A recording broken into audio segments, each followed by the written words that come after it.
আলহামদুলিল্লাহি রাব্বিল আলামিন। আমার সাথে পড়ুন, আলহামদুলিল্লাহি রাব্বিল আলামিন আর রহমানির রহিম মালিকি ইয়াউমিদ্দিন। আল্লাহ পাক রব্বুল আলামিন একদম শুরুতেই তিনি তার প্রশংসা দিয়ে শুরু করেছেন। তারপরেই তিনি কি বলছেন? আর রহমানির রহিম, আমি হলাম রহমান, আমি হলাম দয়াবান। মালিক ইয়াউমিদ্দিন, কিয়ামতের দিবসে তো কেউ মালিক হবে না, আমিই তো কিয়ামতের দিবসের মালিক থাকব। তোমরা পৃথিবীতে যতই যাই করো না কেন, আমার কাছে ফিরে আসতে হবে। আমরা মানুষ যখন মারা যায় একটা দোয়া পাঠ করি আমরা, কি দোয়া? ইন্না লিল্লাহি ওয়া ইন্না ইলাইহি রাজিউন। এই দোয়াটি আমরা পড়ি এবং যিনি মারা যান তার নাম মসজিদের মাইকে ঘোষণা করা হয়। যিনি ঘোষণা করেন তিনিও এই দোয়াটি বলে দেন। কিন্তু তিনি কি পড়ছেন আর আমরা কি পড়ছি এটা আমরা ভাবি না। এটা আমরা মনে করি যে কেবলমাত্র মানুষ মারা গেলেই এই দোয়াটা পড়তে হয়। না, যে কোনো বিপদ আসলেই এই দোয়াটা পড়তে হয়। আল্লাহ পাক রব্বুল আলামিন তিনি বলেছেন, আল্লাযীনা ইযা আসাবাতহুম মুসিবা, যখন তোমাদের কাছে কোনো বিপদ বালা মুসিবত আসবে, ক্বালু, তোমরা বলো, ইন্না লিল্লাহি, নিশ্চয়ই আমরা আল্লাহর জন্য এসেছি, ওয়া ইন্না ইলাইহি রাজিউন, আবার তার কাছেই আমরা প্রত্যাবর্তন করব। এটার অর্থ হচ্ছে এই। তো আল্লাহ পাক রব্বুল আলামিন তিনি একেবারেই সূচনা লগ্নে তার প্রশংসা দিয়ে, তার গুণবাচক নাম দিয়ে, তার গুণকীর্তন দিয়ে তিনি কোরআনে কারীম শুরু করেছেন। ইয়্যাকা না'বুদু ওয়া ইয়্যাকা নাস্তাঈন, পরের আয়াত আমরা পড়ি। এইবারে আমরা কামনা করি আল্লাহ পাকের কাছে, আল্লাহ পাক রব্বুল আলামিনের কাছে আমরা বলি, ইয়্যাকা না'বুদু, হে আল্লাহ আমরা তো আপনারই ইবাদত করি, ওয়া ইয়্যাকা নাস্তাঈন, আর আপনার কাছেই সাহায্য প্রার্থনা করি।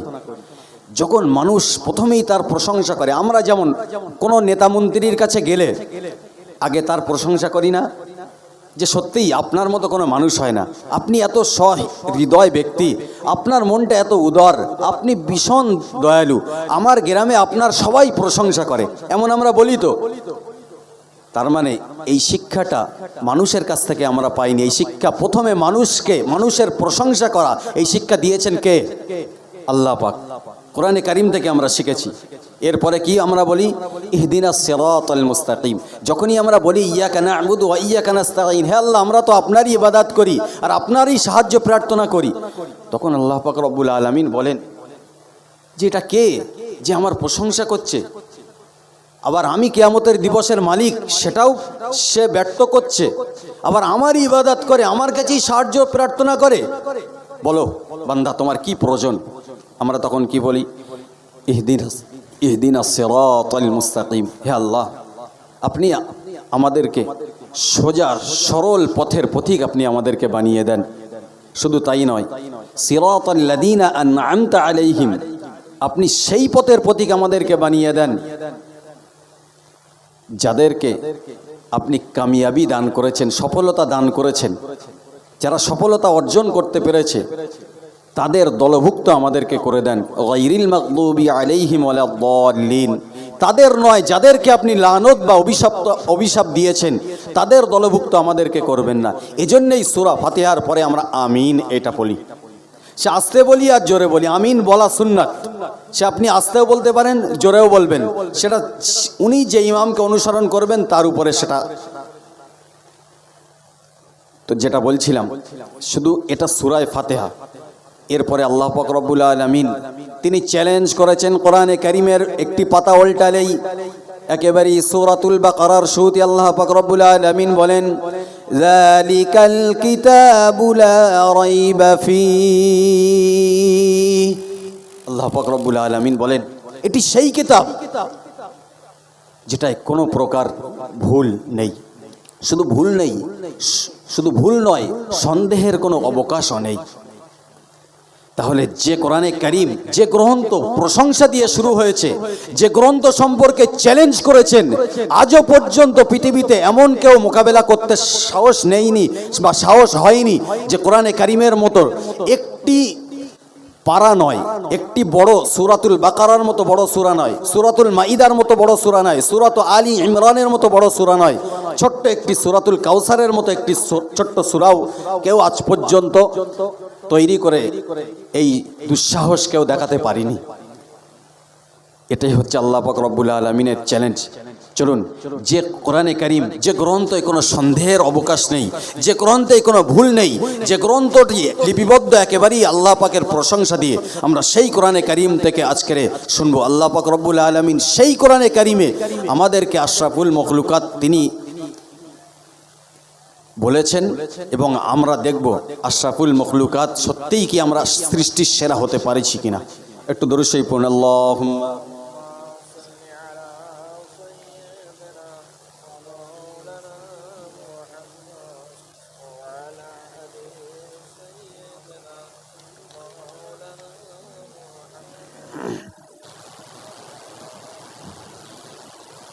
मुझे कुफवालो मुसाफिर न समझो, मैं आया नहीं हूँ, मुझे बुलाया गया हूँ। मुझे कुफवालो मुसाफिर न समझो, मैं आया नहीं हूँ, मुझे बुलाया गया हूँ। एक मेहमान बना कर,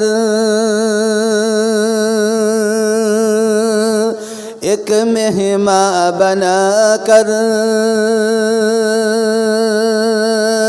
सताया गया हूँ, मैं रोया नहीं हूँ, मुझे रुलाया गया हूँ। अल्लाहुम्मा सल्ली अला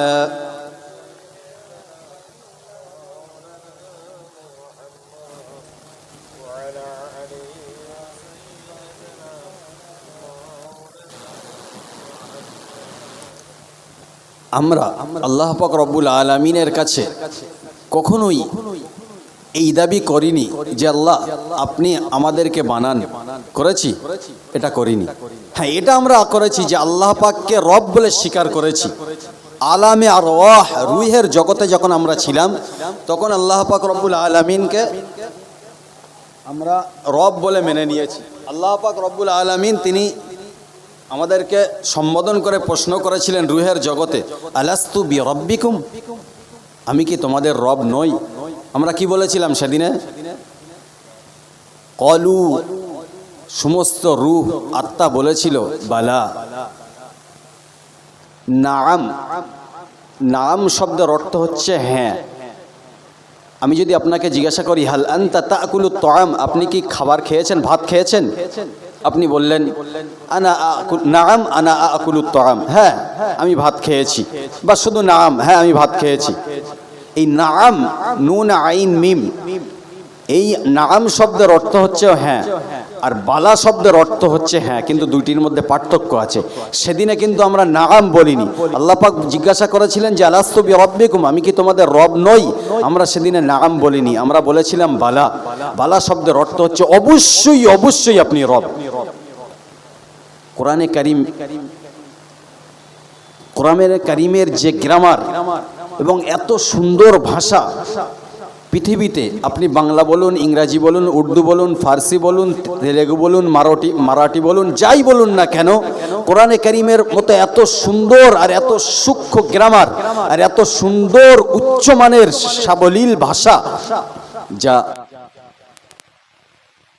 আল্লাহ পাক রব্বুল আলামিনের কাছে আমরা পৃথিবীতে আসার জন্য কখনোই এই দাবি আমরা করিনি। তিনি স্বেচ্ছায় নিজে আমাদেরকে পৃথিবীতে প্রেরণ করেছেন, পাঠিয়েছেন। পৃথিবী যখন আল্লাহ পাক বানিয়েছিলেন, তারপরে কিন্তু জিন সম্প্রদায়কে পৃথিবীতে পাঠিয়েছিলেন, কিন্তু তারা এখানে এসে হিংসা ফাসাদ মারামারি করার জন্যই আল্লাহ পাক রব্বুল আলামিন তাদের জন্য কিছু নির্দিষ্ট স্থান তিনি বেছে দিলেন। পাহাড় পর্বত পুঞ্জ বা পাহাড় পর্বত, ওই সমস্ত এলাকা এবং সমুদ্রের দ্বীপপুঞ্জ এলাকাগুলি, এবং সেই সাথে সাথে এই মানুষ যেন চামড়ার চোখে তাদেরকে যেন না দেখতে পায়। এরকম জায়গাগুলি আল্লাহ পাক রব্বুল আলামিন বেছে দিয়েছেন। কিন্তু আমরা তো আল্লাহ পাক রব্বুল আলামিনের কাছে চাইনি, তারপরেও তিনি আমাদেরকে বানিয়েছেন। আল্লাহ পাক রব্বুল আলামিন বলেন, وَإِذْ قَالَ رَبُّكَ لِلْمَلَائِكَةِ إِنِّي جَاعِلٌ فِي الْأَرْضِ خَلِيفَةً। মহান আল্লাহ পাক রব্বুল আলামিন ফেরেশতাদেরকে বললেন, আমি পৃথিবীতে আমার খলিফা নিযুক্ত করতে চাই, পৃথিবীতে আমার প্রতিনিধি নিযুক্ত করতে চাই। ফেরেশতাদেরকে যখন একথা বললেন, ফেরেশতারা বললেন, ক্বালু আতাজআলু ফীহা মান ইউফসিদু ফীহা ওয়া ইয়াসফিকুদ দিমা। সমগ্র মালায়েকা ফেরেশতারা তারা বললেন, আল্লাহ পাক রব্বুল আলামিন আপনি আবার আপনার খলিফা নিযুক্ত করবেন পৃথিবীতে। তারা পৃথিবীতে যাওয়ার পর হিংসা ফাসাদ করবে, তারা দাঙ্গা হাঙ্গামা করবে, তারা মারামারি করবে। রব্বুল আলামিন আপনি আবার নতুন করে কেন খলিফা নিযুক্ত করবেন? وَنَحْنُ نُسَبِّحُ بِحَمْدِكَ وَنُقَدِّسُ لَكَ। আমরাই তো আপনার প্রশংসা গুণকীর্তন করি, আমরাই তো আপনার তাসবিহ পাঠ করি, আমরাই তো আপনার পবিত্রতা ঘোষণা করি। আল্লাহ পাক রব্বুল আলামিন ফেরেশতাদের এই প্রশ্নের উত্তর দিলেন, قَالَ إِنِّي أَعْلَمُ مَا لَا تَعْلَمُونَ। জোরে বলুন আল্লাহু আকবার। আল্লাহ পাক রব্বুল আলামিন তিনি বললেন, আমি যা জানি তোমরা তা জানো না। আল্লাহ পাক রব্বুল আলামিন বললেন, আমি যা জানি তোমরা তা জানো না। আমি কেন আমার খলিফা নিযুক্ত করতে চাই পৃথিবীতে, আমার প্রতিনিধি নিযুক্ত করতে চাই, এই সম্পর্কে আমি যা জানি তোমরা তা জানো না। আল্লাহ পাক রব্বুল আলামিন তিনি খলিফা নিযুক্ত করলেন। হযরত আদম আলাইহিস সালামকে সৃষ্টি করার পর সমস্ত মালায়েকা সমস্ত ফেরেশতাদের উদ্দেশ্যে তিনি বললেন, وَإِذْ قُلْنَا لِلْمَلَائِكَةِ اسْجُدُوا لِآدَمَ।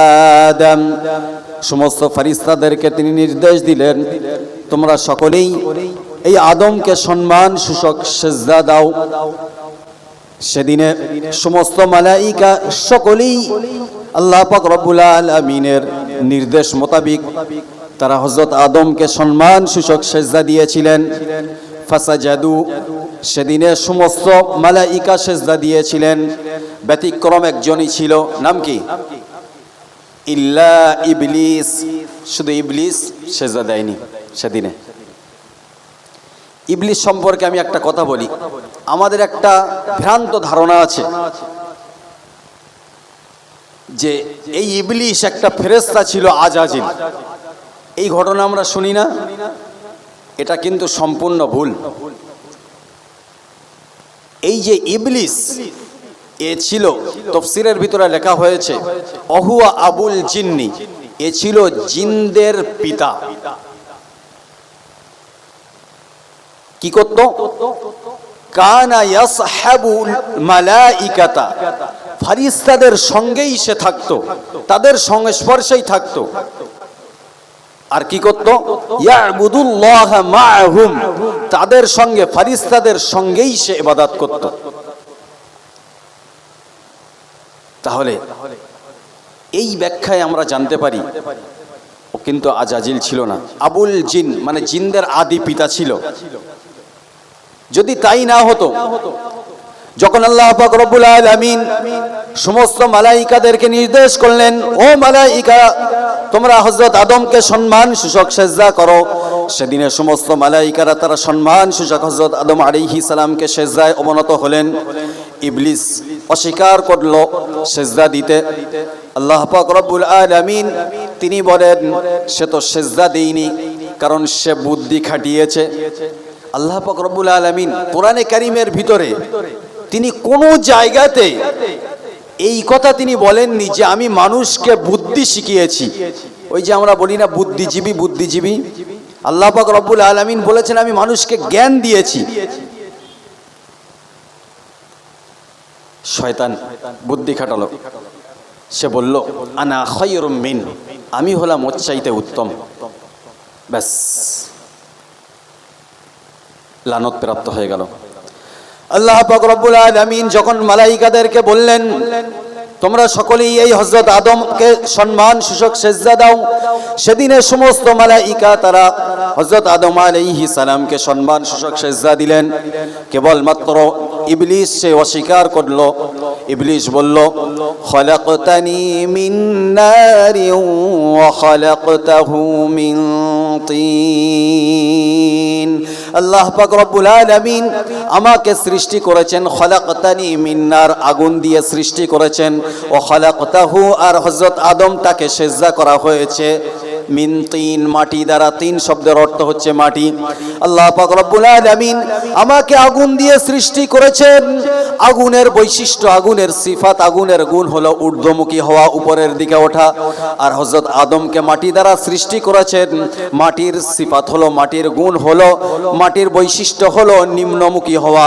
অতএব আজকের আমি ঊর্ধ্বমুখী হয়ে নিম্নমুখী ব্যক্তিকে আমি সম্মান সূচক সেজদা করতে পারবো না, কারণ আমি ঊর্ধ্বমুখী হয়ে নিম্নমুখী ব্যক্তিকে যদি সেজদা করি তাহলে আমি ছোট হয়ে যাব। ব্যক্তিগতভাবে আমি ছোট হতে চাই না। আমাকে তো বানানো হয়েছে আগুন দিয়ে, আগুনের বৈশিষ্ট্য হলো ঊর্ধ্বমুখী হওয়া। আর আদমকে বানানো হয়েছে মাটি দ্বারা, মাটির গুণ হলো, বৈশিষ্ট্য হলো নিম্নমুখী হওয়া। ব্যাস, অভিশাপ তো প্রাপ্ত হয়ে গেল। যখন ইবলিস তাকে যখন আল্লাহ পাক রব্বুল আলামিন অভিশাপ দিয়ে দিলেন, আবার সেজদা করতে অস্বীকার করলেই যখন আল্লাহ পাক রব্বুল আলামিন তাকে অভিশাপ দিলেন, সঙ্গে সঙ্গে আল্লাহ পাক রব্বুল আলামিন হযরত আদম আর হাওয়াকে সাবধান করে দিচ্ছেন। হযরত আদম আর হাওয়াকে সাবধান করে বলছেন যে দেখো, এ কিন্তু তোমাদের শত্রু, তোমরা এর কাছ থেকে সাবধানে থাকবে।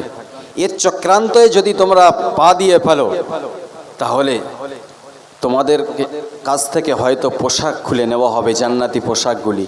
আর কি হবে, তোমরা এখানে থাকলে কখনোই ক্ষুধার্ত হবে না, এখানে থাকলে কখনোই বস্ত্রহীন হবে না, এখানে থাকলে কখনোই তোমরা পিপাসার্ত তৃষ্ণার্ত হবে না, এখানে থাকলে কখনোই তোমরা প্রখর রৌদ্রে ক্লিষ্ট কষ্ট অনুভব করবে না। সুবহানাল্লাহ বলেন। জান্নাত এত সুন্দর একটা জায়গা। আল্লাহ পাক রব্বুল আলামিন বললেন, فَقُلْنَا يَا آدَمُ إِنَّ هَذَا عَدُوٌّ لَكَ وَلِزَوْجِكَ فَلَا يُخْرِجَنَّكُمَا مِنَ الْجَنَّةِ فَتَشْقَى।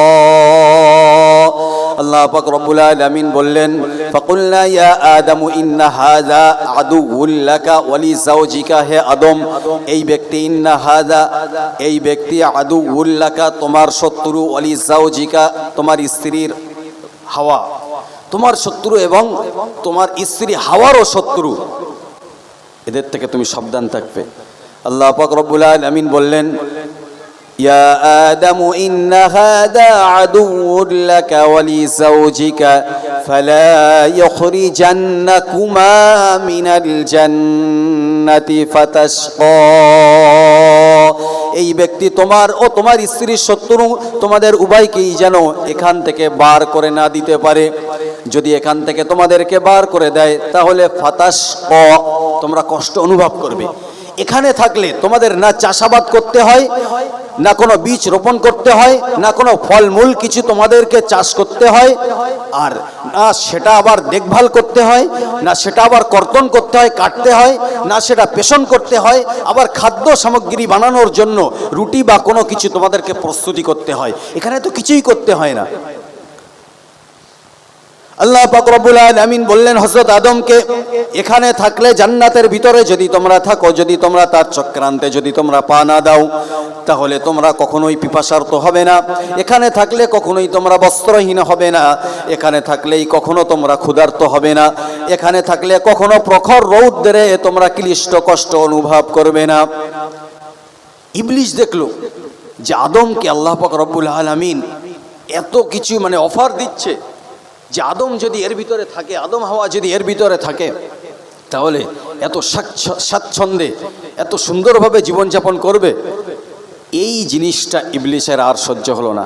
অনেক গ্রামে এরকম মানুষ আছে না, কেউ একটু ধনী হলে বা কেউ আস্তে আস্তে অসহায় থেকে দরিদ্রতা থেকে একটু সচ্ছলতার দিকে গেলে অন্য মানুষ হিংসা করে, করে না করে না?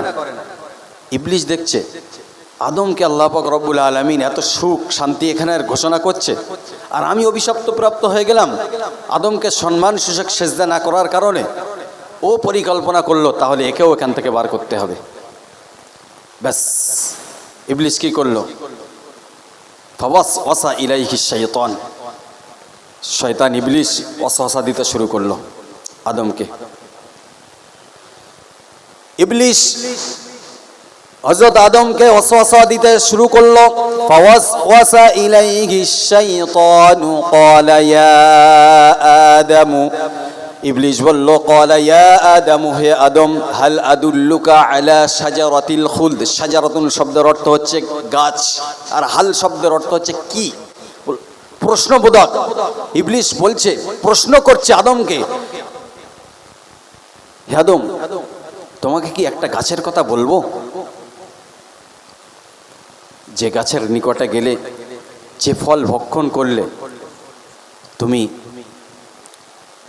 স্বাচ্ছন্দ্যে জীবনযাপন করতে পারবে, অমুলকিল্লা ইয়াবলা, আর এই বিরাট রাজত্ব, এবং তুমি দীর্ঘায়ু দীর্ঘজীবী হবে, চিরস্থায়ী এখানে থাকতে পারবে।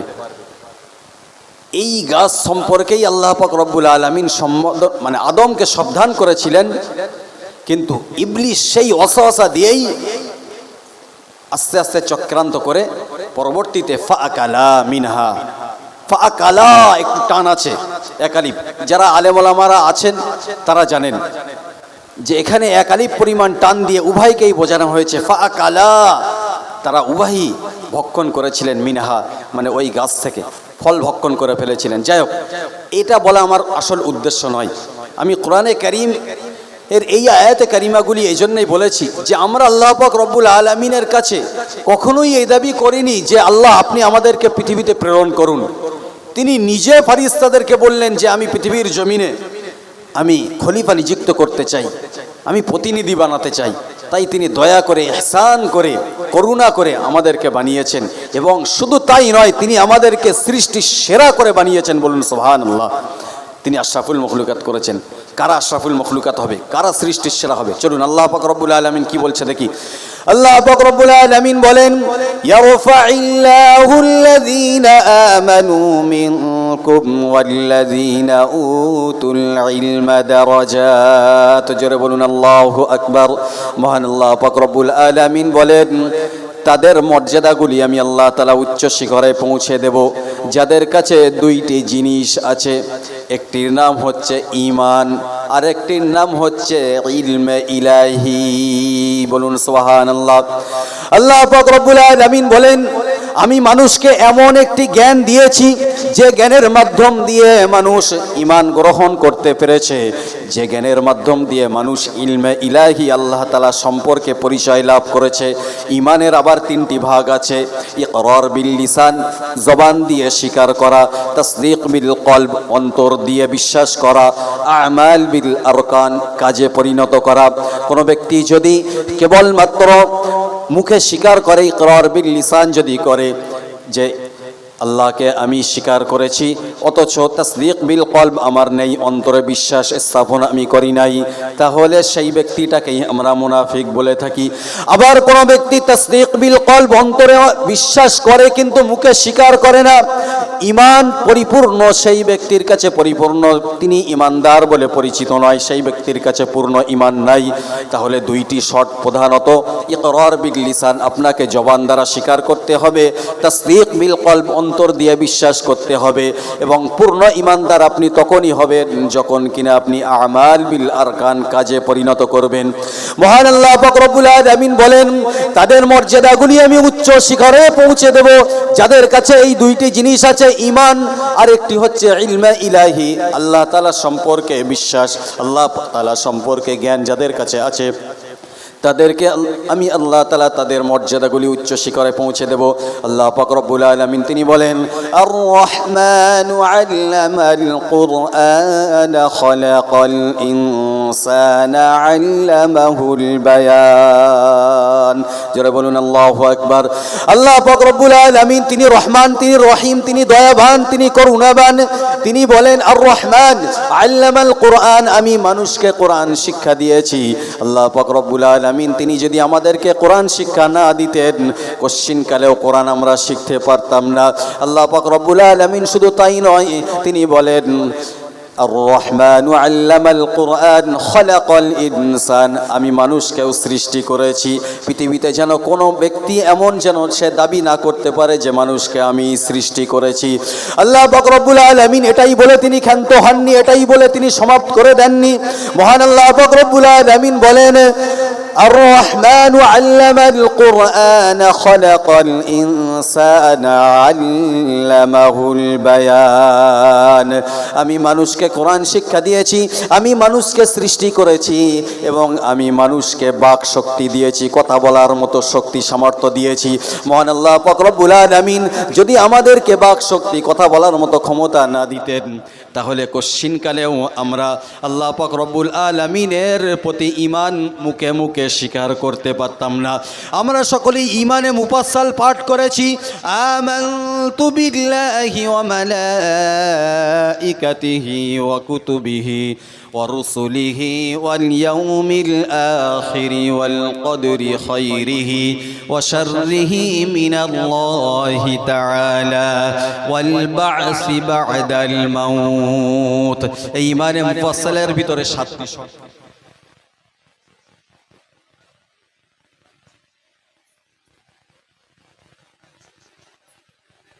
আমি ঈমান নিয়ে এসেছি তার নাজিলকৃত গ্রন্থের প্রতি, আমি ঈমান নিয়ে এসেছি ভাগ্যের প্রতি, আমি ঈমান নিয়ে এসেছি ভালো মন্দ সব কিছু আল্লাহ তাআলার পক্ষ থেকেই হয় তার প্রতি আমি ঈমান নিয়ে এসেছি। মৃত্যুর পরেও পুনরুত্থান আবার হবে, মৃত্যুর পরেও আবার পুনর্জীবিত হবে, মৃত্যুর পরে আবার পরকাল বলে একটি জীবন আছে, পুনরুত্থান হবে, পুনরায় উত্তোলন করা হবে, তার প্রতি ঈমান নিয়ে এসেছি। এই 7টি শর্ত। এই ঈমানে মুফাসসাল কেবলমাত্র আমরা মুখে উচ্চারণ করি, কিন্তু ঈমানে মুফাসসালের না কোনো অর্থ, না কোনো অনুবাদ, না কোনো এর ব্যাখ্যা বিশ্লেষণ সম্পর্কে কখনোই আমরা ধারণা করি না। কখনোই পড়তে হয় তাই পড়ি, কখনোই হয়তো পড়তে হয় তাই পড়েছি, কিন্তু এই যে 7টি শর্ত আছে এই 7টি শর্ত সম্পর্কে কখনো আমরা বিবেচনা করি না। মহান আল্লাহ পাক রব্বুল আলামিন তিনি অত্র আয়াতে কারিমাতে এটাই বলেছেন, ইয়ারফাইল্লাহুল্লাযীনা আমানু মিনকুম ওয়াল্লাযীনা উতুল ইলমা দারাজাত, আমি তাদের মর্যাদাগুলি উচ্চ শিখরে পৌঁছে দেব যাদের কাছে এই 2টি সম্পদ আছে। 2টি সম্পদ কি বলেছি বলেন তো? ঈমান আর ইলমে ইলাহি, আল্লাহ তাআলা সম্পর্কে জ্ঞান। মুখস্থ করে বাড়ি যান। জলসা তো আমরা দেই শুধুমাত্র দিতে হয় তাই, উদ্দেশ্য যেটা সেই উদ্দেশ্যটাই আমাদের ফৌত হয়ে যায়।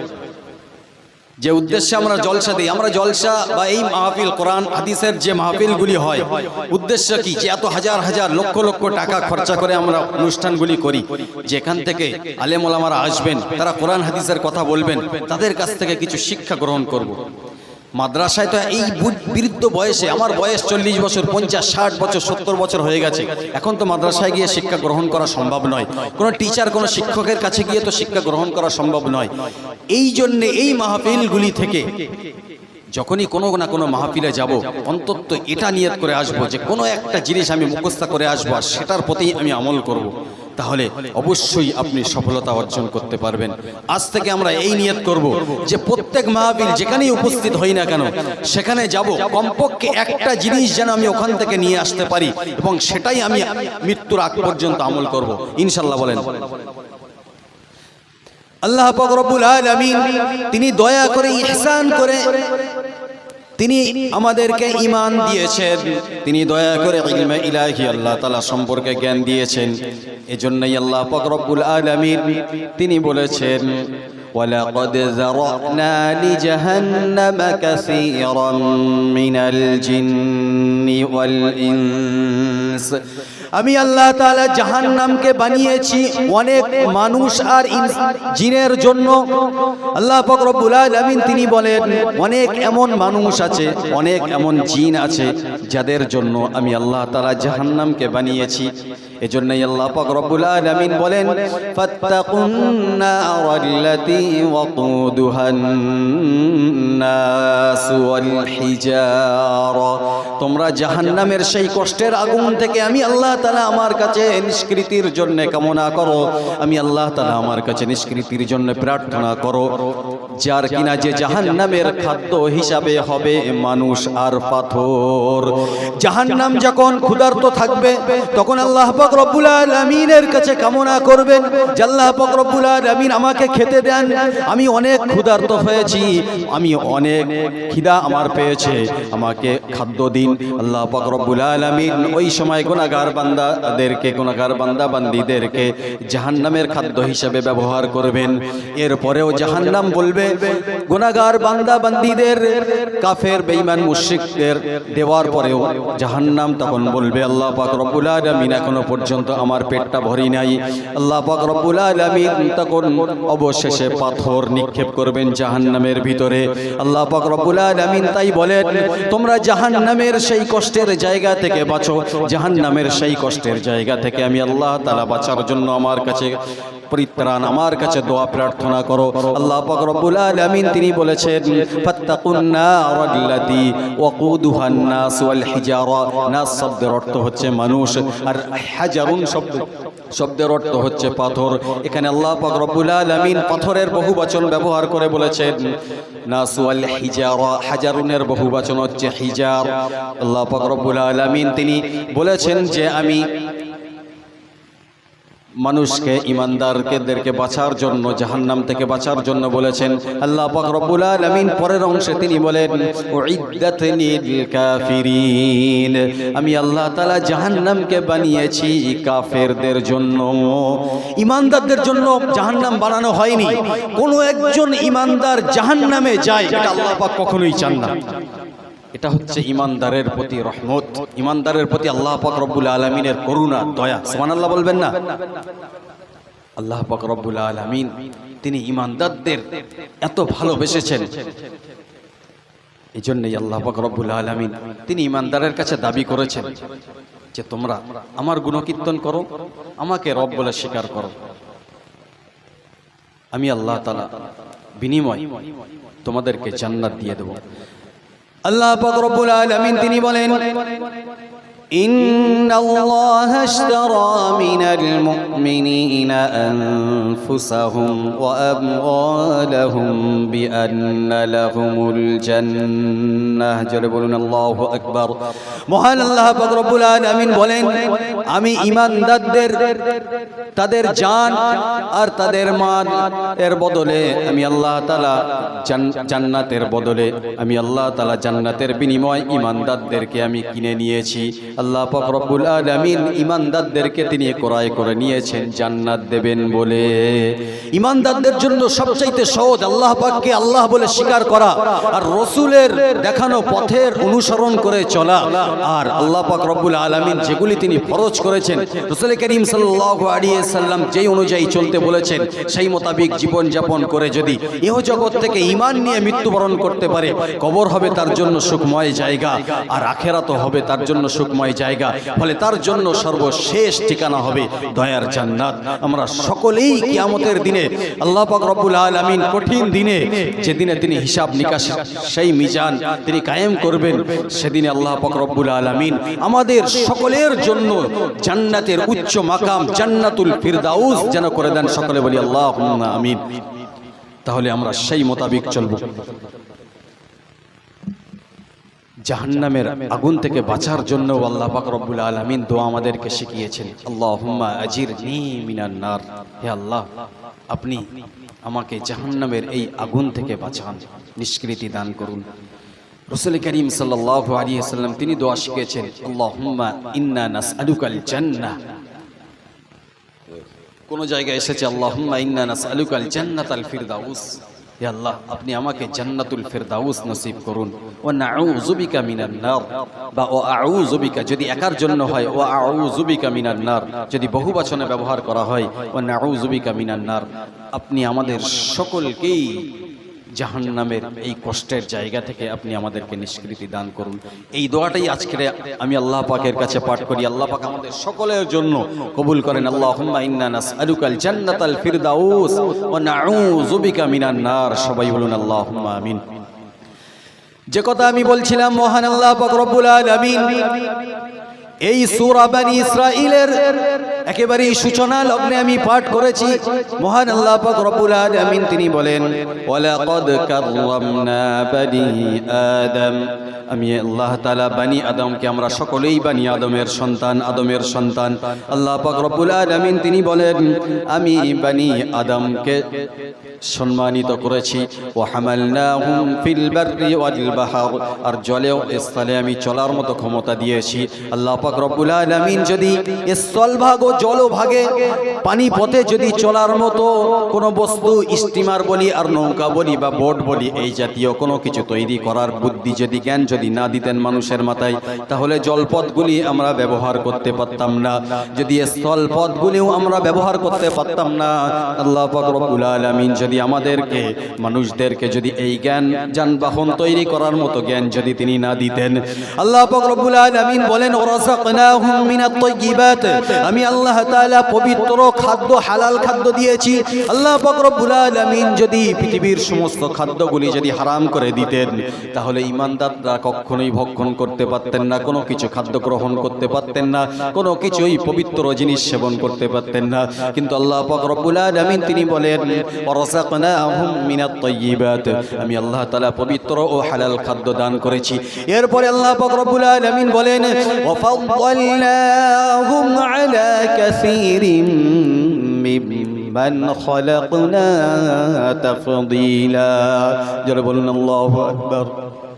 মহান আল্লাহ পাক রব্বুল আলামিন বলেন, আমি যা কিছু সৃষ্টি করেছি, আমার সমস্ত মাখলুকাত, সমস্ত সৃষ্টি জীবের ভিতরে আমি এই মানুষকেই আশরাফুল মাখলুকাত করেছি, সৃষ্টির সেরা করেছি।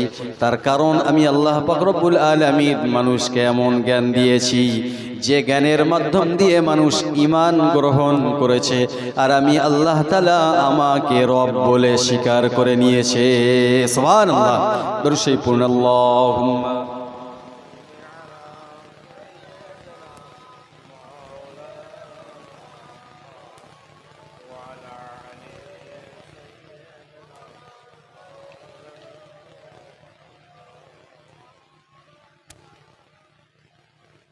মানুষ যদি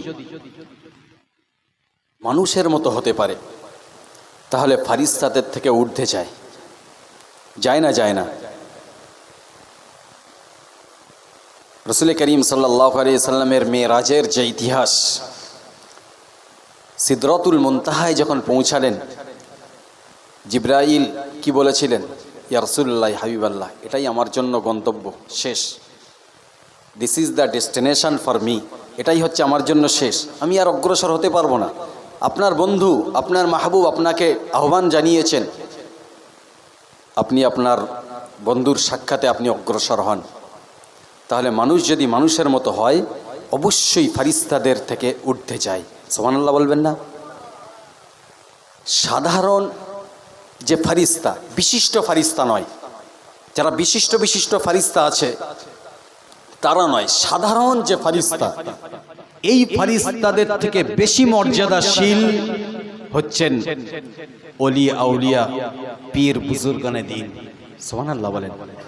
যারা আমাদের পীর ও মুর্শিদ, তাদের মর্যাদা আল্লাহ পাক রব্বুল আলামিন সাধারণ ফারিস্তাদের থেকে বেশি উচ্চ শিখরে পৌঁছে দিয়েছেন। সুবহানাল্লাহ। আর যারা নবী ও রাসূল, তাদের মর্যাদাগুলি বিশিষ্ট ফারিস্তাদের থেকেও বেশি উচ্চ শিখরে পৌঁছে দিয়েছেন। সুবহানাল্লাহ। তাই হযরত জিবরাইল তিনি সিদরাতুল মুনতাহায় গিয়ে বলেছিলেন যে এটাই হচ্ছে আমার জন্য শেষ, ইয়া রাসূলুল্লাহ, ইয়া হাবিবাল্লাহ, আমি আর অগ্রসর হতে পারবো না, আপনি যান। আল্লাহ পাক রব্বুল আলামিন বলেন সুবহানাল্লাযী আসরা বিআবদিহি লাইলাম মিনাল মাসজিদিল হারাম মিনাল মাসজিদিল হারাম ইলাল মাসজিদিল আকসা। জোরে বলুন আল্লাহু আকবার। পবিত্র সেই মহান মহিমাময় আল্লাহ পাক রব্বুল আলামিন যিনি তার প্রিয় বান্দা হযরত মুহাম্মদ মুস্তাফা সাল্লাল্লাহু আলাইহি ওয়াসাল্লামকে মসজিদে হারাম থেকে মসজিদে আকসায় নৈশকালীন রাত্রিকালীন ইসরা শব্দের অর্থ হচ্ছে নৈশকালীন রাত্রিকালীন ভ্রমণ। তিনি রাত্রিকালীন ভ্রমণ করিয়েছিলেন মসজিদে হারাম থেকে মসজিদে আকসায়। আল্লাহ পাক রব্বুল আলামিন তিনি বলেন আমি আমার বান্দা হযরত মুহাম্মদ মুস্তাফা সাল্লাল্লাহু আলাইহি ওয়াসাল্লামকে রাত্রিকালীন ভ্রমণ করিয়েছি মসজিদে হারাম থেকে মসজিদে আকসা পর্যন্ত।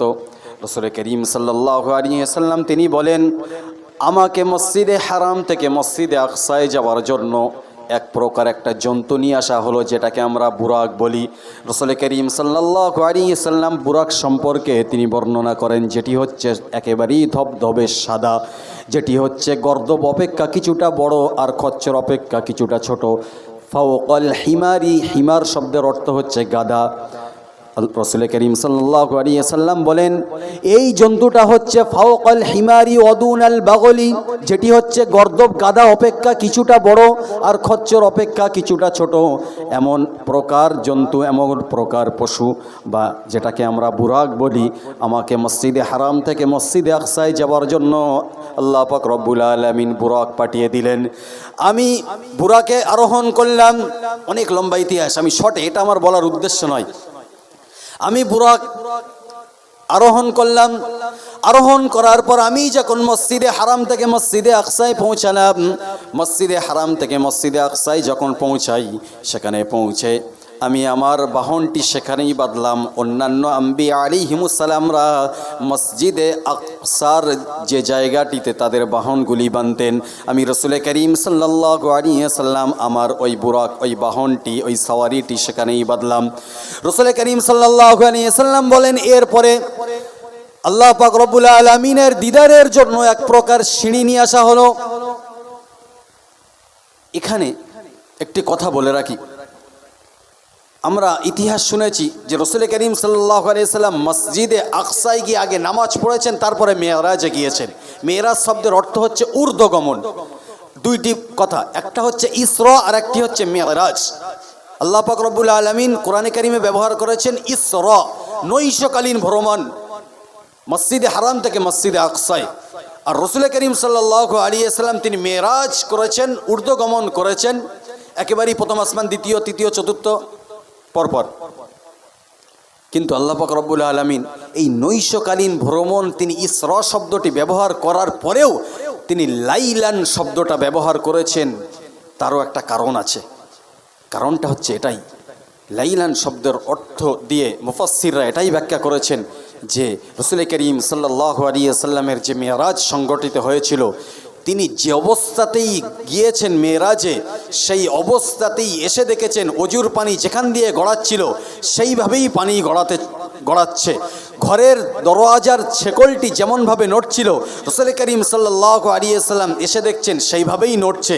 রাসূল করিম সাল্লাল্লাহু আলাইহি ওয়াসাল্লামের যে মেরাজ সংগঠিত হয়েছিল, ওই তিনি রাত্রে নৈশকালীন ভ্রমণ থেকে শুরু করে তিনি মেরাজে গিয়ে আল্লাহ পাক রব্বুল আলামিনের সঙ্গে দিদার করে যা কিছু সেখানে হয়েছে, যা কিছু সংগঠিত হয়েছে, সব কিছু করার পর তিনি যখন পুনরায় আবার ফিরে এসেছেন, তখনও পর্যন্ত সুবহে সাদিক হয়নি। বলুন সুবহানাল্লাহ। এজন্যই লাইলা শব্দটা ব্যবহার করা হয়েছে, ইসরাও ব্যবহার করা হয়েছে, আর লাইলাটা মানে সবকিছু এই সুবহে সাদিক, সত্য সকাল। সুবহা মানে সকাল, সাদিক শব্দের অর্থ হচ্ছে সত্য। এই সত্য সকাল যখন হয় তখনই ফজরের ওয়াক্ত আসে। এর আগে সুবহে কাযিব আসে, মানে মিথ্যা সকাল আসে। ঠিক মিথ্যা সকাল আসার পরে আকাশে কিছুটা সাদা আভা দেখা যায়, সাদা প্রকৃতির আলো দেখা যায়। এরপরে আবার অন্ধকার নেমে আসে হালকা, তারপরে ওই অন্ধকারের পরে আবার যে সাদা একটু আভা দেখা যায়, সেই সময়টাকেই বলা হয় সুবহে সাদিক, সত্য সকাল, অর্থাৎ ফজরের ওয়াক্ত। তো এই সুবে সাদিক আসার আগে আগে মেরাজের সব কিছু সংগঠিত হয়েছিল।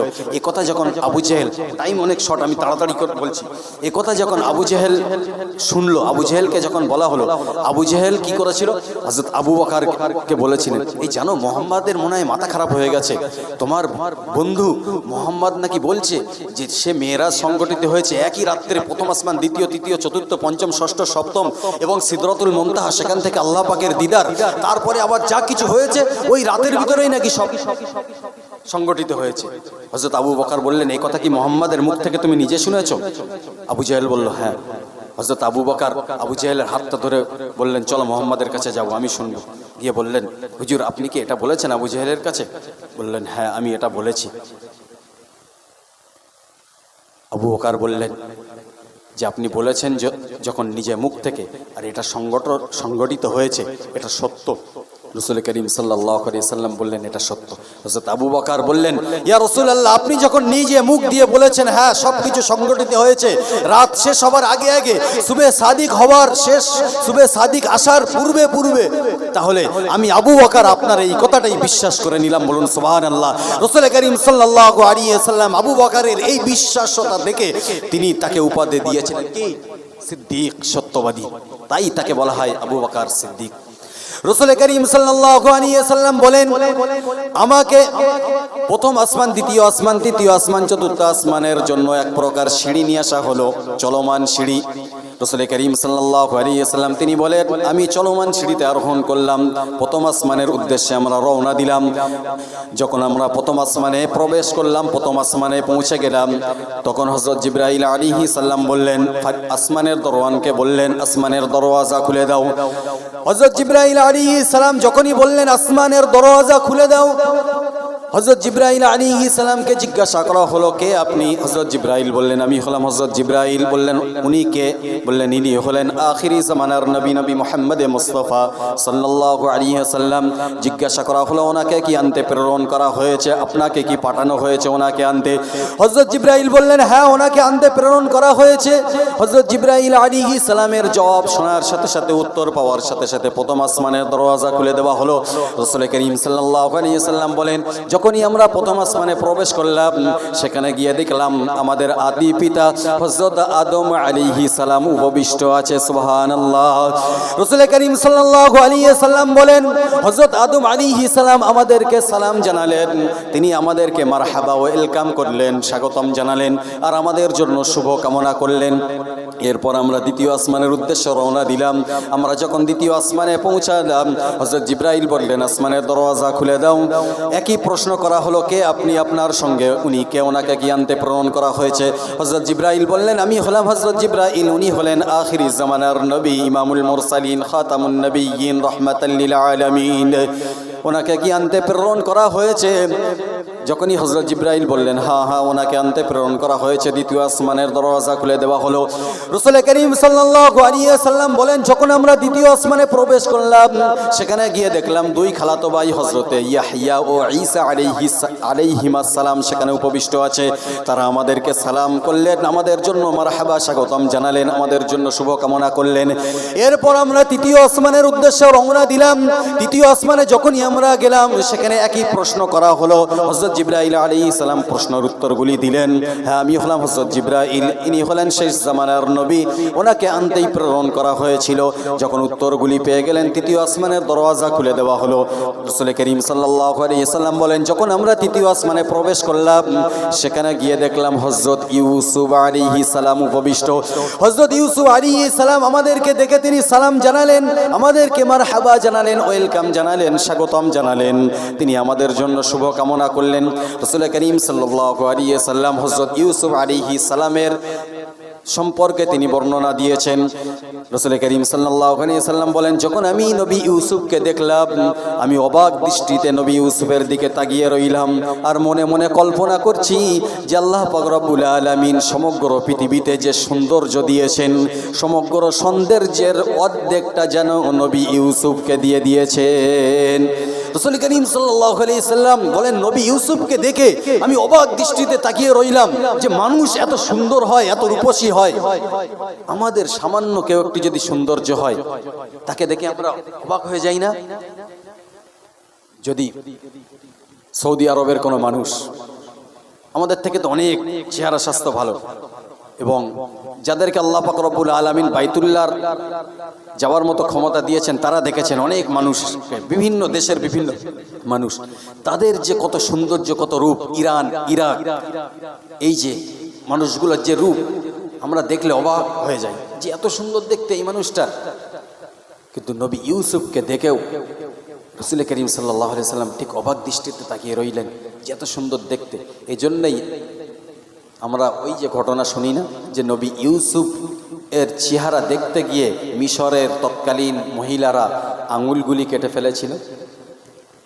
সূরা ইউসুফ আলাইহিস সালামের সব ঘটনা ওখানে বর্ণিত আছে। যাই হোক, রাসূল করিম সাল্লাল্লাহু আলাইহি সাল্লাম তিনি অবাক দৃষ্টিতে তাকিয়ে রইলেন। এর মানে এটা নয় যে রাসূল করিম সাল্লাল্লাহু আলাইহি সাল্লাম তাকে সৌন্দর্য দেওয়া হয়নি, এনাকে বানানো হয়েছে নূর, জ্যোতি দিয়ে, আলো দিয়ে। হযরতে আয়েশা সিদ্দিকা রাদিয়াল্লাহু তাআলা আনহা তিনি বলেন যে আমি অন্ধকার ঘরে কোনো কাজ করতে গেলে আলোর প্রয়োজন হতো, আর যখন আলো জ্বালানোর জন্য, বাতি জ্বালানোর জন্য আমার ঘরে তেল থাকতো না, সেখানে রাসূল করিম সাল্লাল্লাহু আলাইহি সাল্লামকে বসিয়ে রেখে আমি তার নূরে, তার আলোয় আমার কাজগুলি পূর্ণ করে নিতাম। বলি সুবহানাল্লাহ।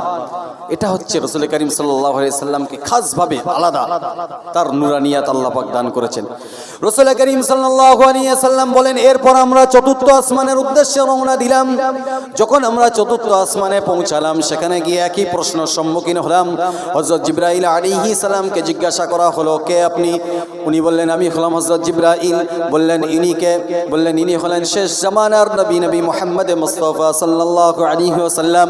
বললেন, ওনাকে কি আনতে প্রেরণ করা হয়েছে? হযরত জিবরাইল বললেন, হ্যাঁ হ্যাঁ, ওনাকে আনতে প্রেরণ করা হয়েছে। বলার সাথে সাথে চতুর্থ আসমানের দরওয়াজা খুলে দেওয়া হলো। চতুর্থ আসমানের দরওয়াজা যখন খুলে দেওয়া হলো, আমরা চতুর্থ আসমানে প্রবেশ করলাম। সেখানে গিয়ে দেখি হযরত ইদ্রিস আলাইহিস সালাম উপবিষ্ট। তিনি আমাদেরকে দেখে সালাম জানালেন, আমাদেরকে দেখে মারহাবা, ওয়েলকাম, স্বাগতম জানালেন, আমাদের জন্য শুভকামনা করলেন। এরপর আমরা পঞ্চম আসমানের উদ্দেশ্যে রওনা দিলাম।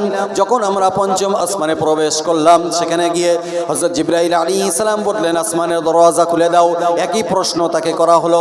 হযরত জিবরাইল আলাইহিস সালাম এর প্রশ্নের উত্তর পাওয়ার পর পঞ্চম আসমানের দরওয়াজা খুলে দেওয়া হলো। যখন আমরা পঞ্চম আসমানে প্রবেশ করলাম, সেখানে গিয়ে দেখলাম হযরত মূসা আলাইহিস সালামের আপন ভাই হযরত হারুন আলাইহিস সালাম উপবিষ্ট। হযরত হারুন আলাইহিস সালাম আমাদেরকে দেখার সাথে সাথে সালাম জানালেন, আমাদেরকে স্বাগতম, মারহাবা, ওয়েলকাম জানালেন এবং আমাদের জন্য শুভকামনা করলেন। এরপর আমরা ষষ্ঠ আসমানের উদ্দেশ্যে রওনা দিলাম। যখন আমরা ষষ্ঠ আসমানে গেলাম, একই প্রশ্নের সম্মুখীন হলাম। প্রশ্নের উত্তর দেওয়ার সাথে সাথে আসমানের দরওয়াজা খুলে দেওয়া হলো। যখন আমরা সপ্তম আসমানে প্রবেশ করলাম, সেখানে গিয়ে দেখলাম হযরত নবী মূসা আলাইহিস সালাম সেখানে উপবিষ্ট আছে। হযরত মূসা আলাইহিস সালাম তিনি আমাদেরকে দেখে সালাম জানালেন, আমাদেরকে ওয়েলকাম জানালেন, স্বাগতম জানালেন, আমাদের জন্য শুভকামনা করলেন। এরপরে সপ্তম আসমানের উদ্দেশ্যে আমরা রওনা দিলাম।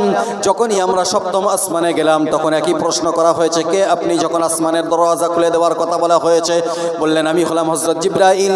আপনার সাথে এটাকে? বললেন, ইনি হলেন শেষ জামানার নবী, খাতামুন নবী, রাহমাতাল লিল আলামিন। বললেন, ওনাকে কি আনতে প্রেরণ করা হয়েছে? বললেন, হ্যাঁ, ওনাকে আনতে প্রেরণ করা হয়েছে।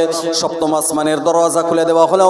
রাসূল করিম সাল্লাল্লাহু আলাইহি সাল্লাম বলেন, আমরা যখন সপ্তম আসমানে প্রবেশ করলাম, সেখানে গিয়ে দেখছি সপ্তম আসমানে বাইতুল মামুরের দেয়ালে হেলান দিয়ে উপবিষ্ট আছে আমাদের জাতির পিতা হযরত ইব্রাহিম খলিলুল্লাহ। সুবহানাল্লাহ। হযরত ইব্রাহিম খলিলুল্লাহ সেখানে বাইতুল মামুরের দেওয়ালে হেলান দিয়ে বসে আছেন। বাইতুল মামুর হচ্ছে যেমন আমাদের ইবাদতগাহ মসজিদ, ফারিস্তাদের ইবাদতগাহ হচ্ছে বাইতুল মামুর। এই বাইতুল মামুরে এক এক দিনে ৭০,০০০ ফারিস্তা ইবাদত করার সুযোগ পায়। সুবহানাল্লাহ বলবেন না? একদিনে ৭০,০০০ ফারিস্তা ওখানে ইবাদত করার মতো সুযোগ পান। কল্পনা করতে পাচ্ছেন যে আল্লাহ পাক রব্বুল আলামিনের কত অগণিত রহমতের ফারিস্তা আছে, এবং যে ফারিস্তা একবার ওখানে ইবাদত করার একদিন সুযোগ পাবেন, একবার পাবেন, কিয়ামত পর্যন্ত দ্বিতীয়বার আর তিনি সুযোগ পাবেন না। তাহলে কত অগণিত ফারিস্তা। আল্লাহ পাক রব্বুল আলামিন তিনি কোরআনে কারীমে বলেন, মা